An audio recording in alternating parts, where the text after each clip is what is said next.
Ikru, we come to the last part when we do the author reading. Right. So, maybe you can read that letter part of Bhagat Singh or whatever you want, whatever you feel is right.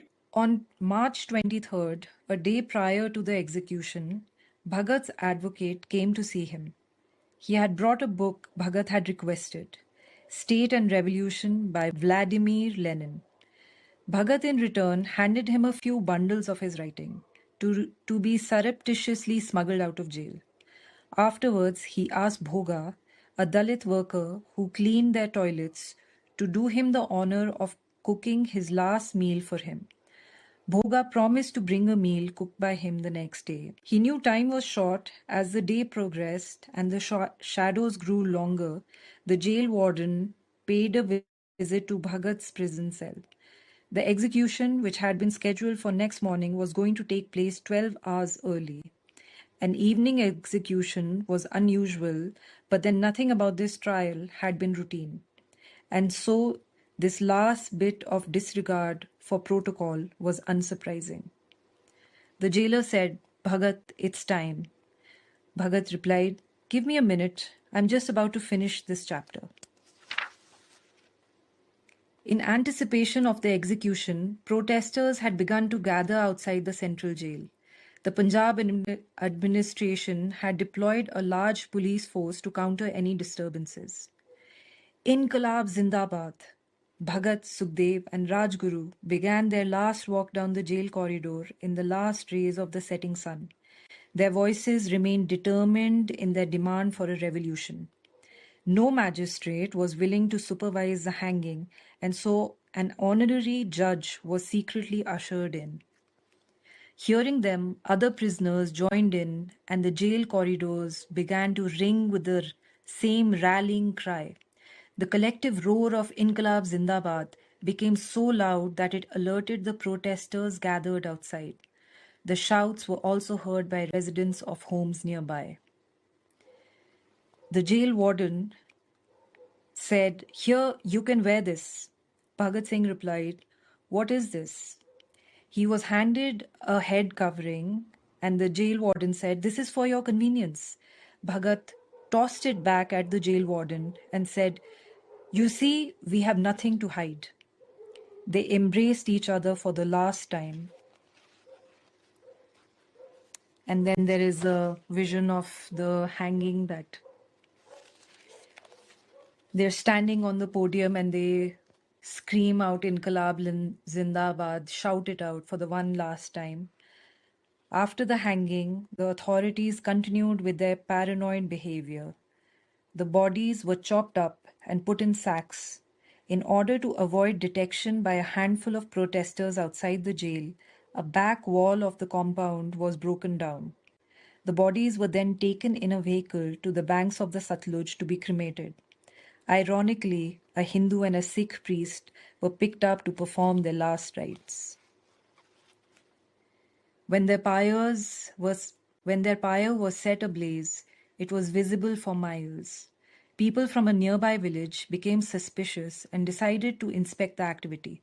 As a group of villagers approached the pyre, the police personnel fled. The villagers decided to stand guard until the bodies were burnt. In the meantime, the news of the hanging had spread throughout the city of Lahore. As dawn broke over Lahore, a brew of denial, anger, and sadness swirled over the grieving masses, growing stronger with the rising sun. The many disparate factions which had been working tirelessly to save them from death sprang into action. The NJBS branch in Jhang sent a telegram urging the Karachi Congress Secretary to declare Gandhi Urban Pact inoperative and to recommence civil disobedience. But in fact, the pact had a positive outcome for the case. One of the clauses in the pact was lifting of a press ordinance meant to curb press freedom. Consequently, the press, now unencumbered, reported on the case with an unfiltered aggression which inflamed the youth into a full-blown nationalist fever. The news of the early execution reached Congress members as they were on a train to Karachi for a session. Chaman Lal, the journalist, who was on the same train, confronted Gandhi over his failure to save the revolutionaries. When the train reached Karachi on March 24th, Gandhi, Nehru, and other senior Congress leaders were greeted by NJBS volunteers carrying black flags and garlands of black flowers for Gandhi. While strikes were being organized across the country, the Karachi branch of NJBS took out a silent procession of 8,000, followed by a meeting which was attended by 15,000 people. In the aftermath, an unprecedented number of women took part in the protests, strikes, and processions. Bhagat's immense popularity was noted by the Director of Intelligence Bureau, Horace Williamson. His photograph was on sale in every city and township, and for a time rivaled in popularity even that of Mr. Gandhi himself. On March 24, 1931, riots broke out in Kanpur. Over the past decade, the communal divide in Kanpur had become stronger after the proliferation of both Hindu and Muslim religious revivalist movements. The Congress was viewed as pro-Hindu among the Muslim population, as several of its leaders were involved with activities of Arya Samaj and Hindu Sabha. So when Congress workers tried to enforce a strike a day after the execution, several Muslim shopkeepers refused to participate. Kanpur was a town of underpaid and exploited working class people, which made it easier for both camps to rile up sentiment for their cause. Once violence broke out, the British let the town burn. The narrative of riots and violence between religions suited them. This barbarity justified their subjugation of a people by any means necessary. And so they watched as desecration of temples and mosques began and as the riots continued for days, leaving 400 people dead. Ganesh Shankar Vidyarthi, Bhagat's mentor and friend who had dedicated his life to bettering the lot of workers, had recently been released from jail under the Gandhi-Irwin Pact. On the second day of rioting, he was killed while trying to placate a mob. His body was found days later with multiple stab wounds.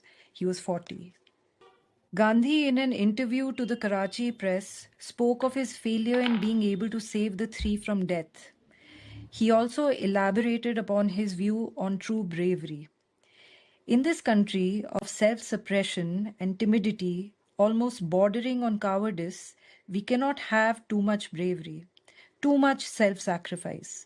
One's head bends before Bhagat Singh's bravery and sacrifice, but I want the greater bravery, if I might say so without offending my young friends, of the meek, the gentle, and the non violent. The bravery that will mount the gallows without injuring or harboring any thought of injury to a single soul.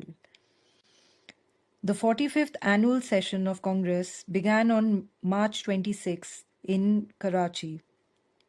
It began with a motion by Jawaharlal Nehru to adjourn the proceedings for 15 minutes as a mark of respect for Bhagat Singh and others executed at Lahore. A motion of condolence was moved for Motilal Nehru, who had passed away in February. He had remained a supporter and a friend to the revolutionaries until the end. Jawaharlal Nehru, after reading a prepared statement, went off script and praised Bhagat by calling him a clean fighter who faced his enemy in the open field. He was a young boy full of burning zeal for the country. After him, Madan Mohan Malviya took the stage and appealed for young men to carefully consider their actions, for we do not wish to sacrifice any more Bhagat Singhs. He then introduced Bhagat Singh's father, Kishan Singh, and Rajguru's mother, who had come all the way from Pune.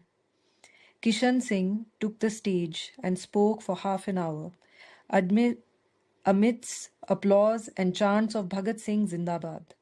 He too appealed for young men to remain peaceful and listen to the leaders.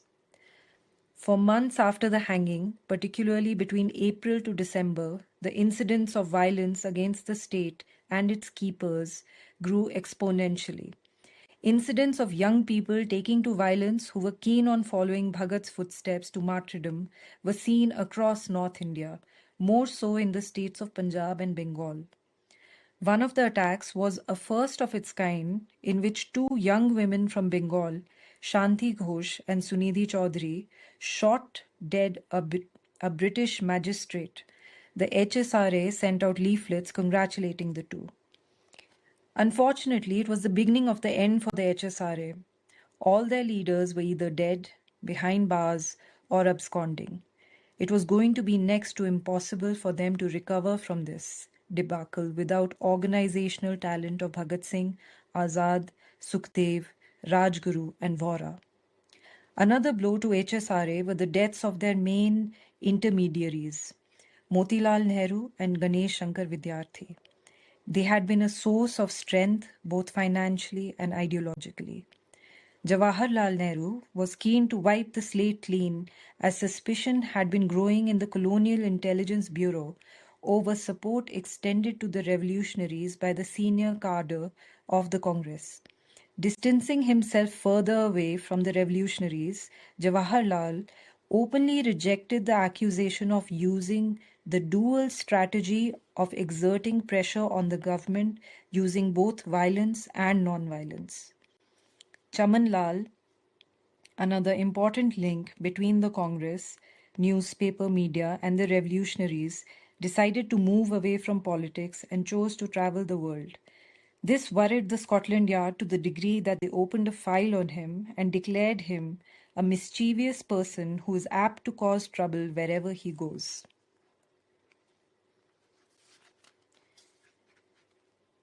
To know what Bhagat Singh died for is to know why the living should also fight. It has been 90 years since Bhagat, Sukhdev, and Rajguru were hanged. While we continue to honor them through memorials, I cannot help but think that they would have scoffed at such attempts. If you're searching for Bhagat, read what he wrote. That is where he is alive, changing, evolving, and growing.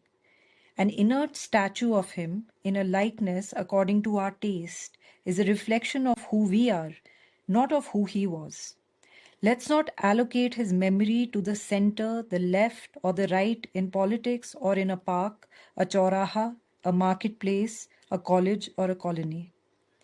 It is time that we take the torch and trust that we can find a way through this darkness, for we have the brightest sparks lighting our way. Brilliant. Amazing narration. It's really, really, really nice. Very, very powerful. And the ending is very, very nice to read his works to find. I mean, it moves me every Yeah, time I think yeah, of it. Yeah, yeah. it's incredible.